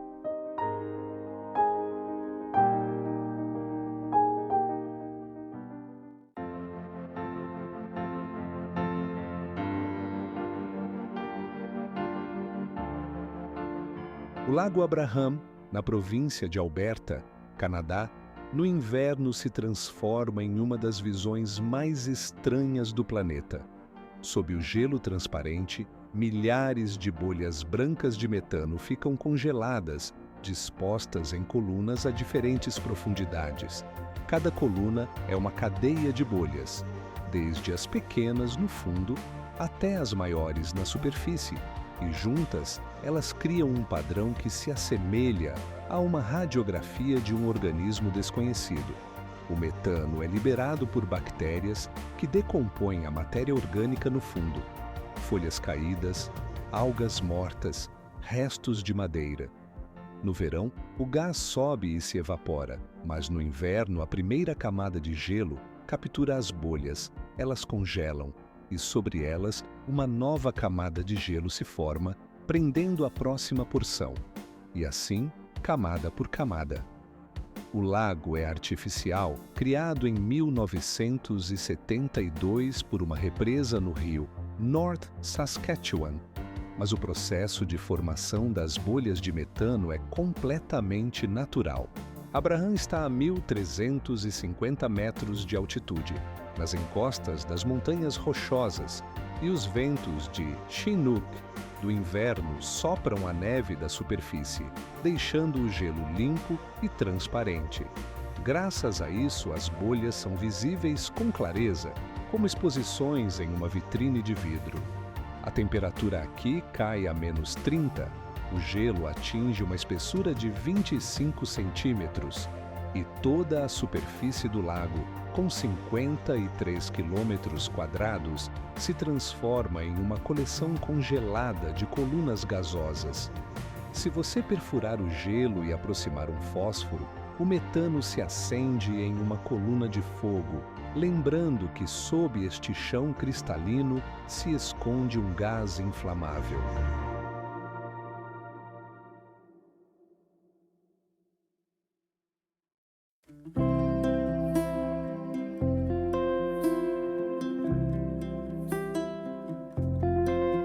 A montanha colorida Vinicunca, nos Andes peruanos, na região de Cusco, ergue-se a 5.200 metros e é adornada com faixas de vermelho, amarelo, verde, turquesa e lavanda, que seguem paralelas ao seu flanco. Cada cor representa um mineral distinto. O vermelho é proveniente do óxido de ferro, o amarelo é formado por compostos sulfurados, o verde é clorita e o lavanda resulta de uma mistura de manganês e argila. Essas camadas se acumularam no fundo de um antigo mar até que forças tectônicas elevaram o leito a mais de 5 quilômetros de altura e o dobraram em pregas. Há apenas 10 anos, a montanha estava coberta por uma geleira e ninguém conhecia suas cores.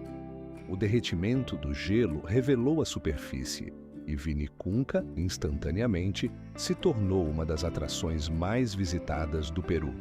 Nesta altitude, o ar contém metade do oxigênio em relação ao nível do mar e a sensação de irrealidade se intensifica fisicamente. Uma leve tontura, cores vibrantes, o silêncio das altas montanhas. Ao redor da montanha se estendem vales vermelhos, cobertos por uma camada de rocha oxidada, sem uma única árvore e quase sem grama. Apenas as alpacas pastam em raros pedaços de ichu, uma grama resistente das altitudes. De drones, é possível ver que as faixas se estendem não apenas pela Vinicunca, mas também pelas serranias vizinhas, formando um verdadeiro maciço colorido que se estende por vários quilômetros. Este lugar parece ter sido pintado com precisão geológica, camada por camada, para mostrar que as profundezas da Terra contêm tantas cores quanto sua superfície.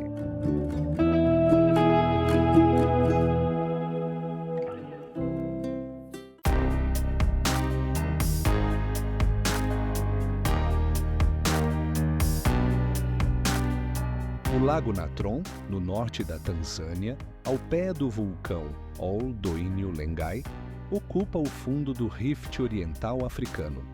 A água aqui é tingida de um denso vermelho alaranjado, visível até do espaço. Essa tonalidade é criada por cianobactérias, micro-organismos que prosperam em um ambiente alcalino, com pH acima de 10. A temperatura da água nas margens pode alcançar 60 graus e a concentração de soda e carbonato de sódio é tão alta que qualquer material orgânico que caia no lago é coberto por uma crosta mineral em questão de semanas. A superfície do natron não se parece com água. Ela é densa, oleosa e, em alguns lugares, coberta por espuma de soda endurecida, riscada por fissuras. Nas bordas da lagoa, a crosta branca de natron se transforma em lama terracota e, em seguida, em uma planície seca e rachada. As vaporações sobre o lago criam uma miragem tremulante, distorcendo a linha do horizonte. A profundidade, na maioria dos lugares, não ultrapassa 3 metros e, na estação seca, o lago se contrai em uma profusão de poças escarlates entre a sal branca. Apesar da química infernal da água, é aqui que quase 75% da população mundial de flamingos menores se reproduz. A alcalinidade protege seus ninhos de predadores que não conseguem atravessar as areias de soda. Do satélite, Natron parece uma ferida aberta no corpo da savana, uma mancha vermelha brilhante emoldurada por margens cinza-brancas.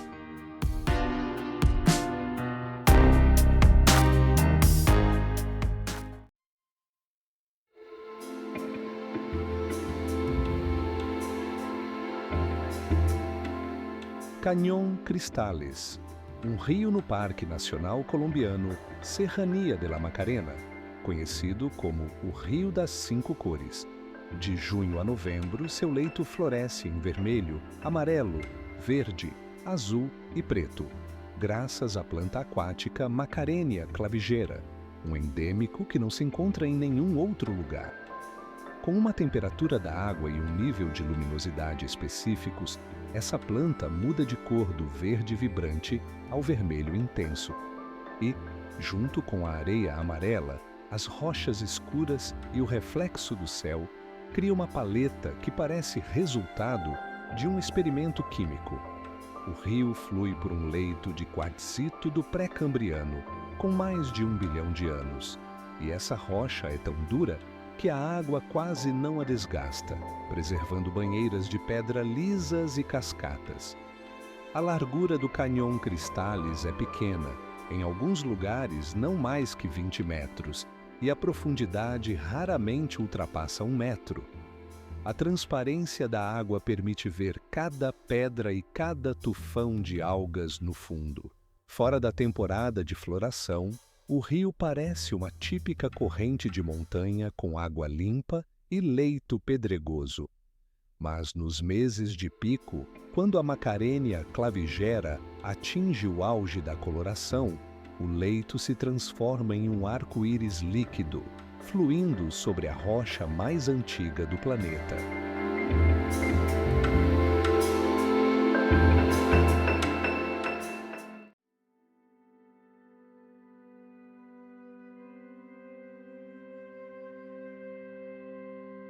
Os Tsingy de Bemaraha, no oeste de Madagascar, representam uma floresta de pedra feita de agulhas de calcário que se elevam até 30 metros de altura. Esses picos afiados como lâminas se formaram ao longo de milhões de anos. A água da chuva, levemente acidificada pelo dióxido de carbono, dissolveu as partes mais macias do calcário, deixando apenas as placas verticais mais duras. O resultado parece a superfície de um planeta com uma geologia agressiva, onde a pedra cresce para cima em lâminas cortantes. Visto do ar, os Tsing se assemelham a um gigantesco ralador de cor cinza prateada, estendendo-se por dezenas de quilômetros. Entre as agulhas se estendem estreitos cânions com profundidades de até 120 metros, onde um bosque tropical com seu próprio microclima se preserva no fundo. O contraste entre o calor da superfície rochosa e a umidade verde das profundezas dos cânions intensifica a sensação de dois mundos distintos, empilhados um sobre o outro. A própria palavra Tsing, em malaio, significa andar na ponta dos pés, pois mover-se sobre essas lâminas só é possível com cautela e equilíbrio. A massa de calcário se formou a partir de depósitos marinhos do período Jurássico, e em algumas agulhas ainda são visíveis fósseis de antigos organismos marinhos. Este é um lugar onde o fundo do oceano se elevou centenas de metros e foi esculpido pela chuva em uma forma sem paralelo em outros continentes.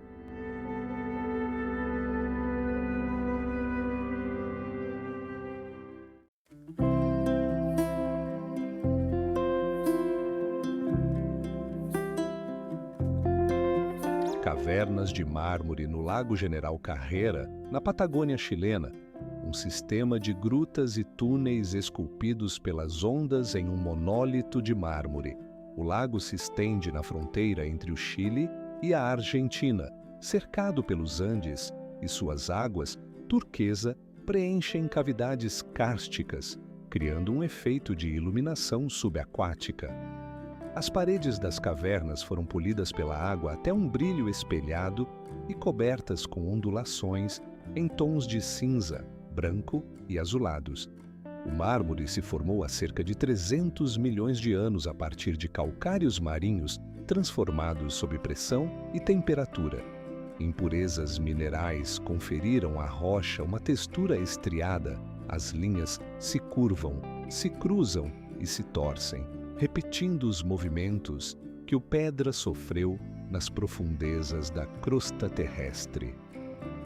As ondas do lago, impulsionadas pelo vento patagônico, esculpiram ao longo de 6.000 anos grutas, arcos e colunas no mármore. A luz penetra pela água e se reflete nas paredes polidas, colorindo o interior das cavernas em tons de azul e turquesa. A cor muda conforme o nível da água e a hora do dia. Pela manhã, predomina o azul frio. Ao meio-dia, as paredes se enchem de um turquesa vibrante. Os tetos das cavernas são cobertos por reentrâncias onduladas, marcas dos níveis de água em diferentes estações. Cada gruta é uma câmara com sua própria acústica, e o splash da água é amplificado pelas paredes até um eco profundo.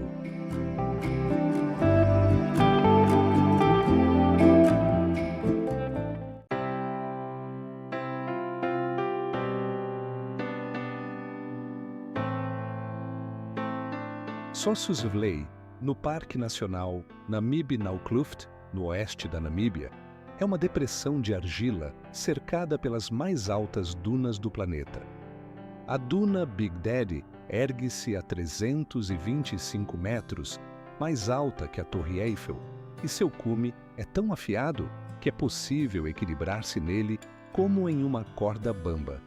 A areia aqui é tingida de óxido de ferro em um profundo tom vermelho alaranjado, e quanto mais antiga a duna, mais escura é sua tonalidade.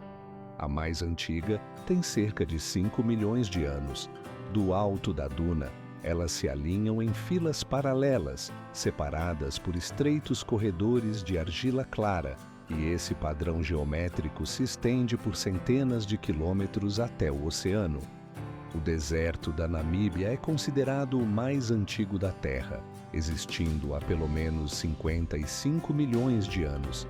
E durante todo esse tempo, o vento do Atlântico tem continuamente classificado e movido à areia. Pela manhã, as sombras nas encostas das dunas dividem cada cume em duas metades. Uma arde em laranja, enquanto a outra permanece em um roxo profundo. E esse contraste é tão agudo que parece pintado. A fria corrente de Benguela, na costa, cria densas névoas que, a cada manhã, se infiltram 50 quilômetros adentro do deserto, sendo essa a única fonte de umidade para os besouros de corpo negro, que coletam a condensação em suas costas. No fundo da depressão, quando a rara chuva traz água, surge um pequeno lago que reflete as dunas vermelhas e o céu azul, criando uma imagem surreal, diferente de qualquer paisagem terrestre.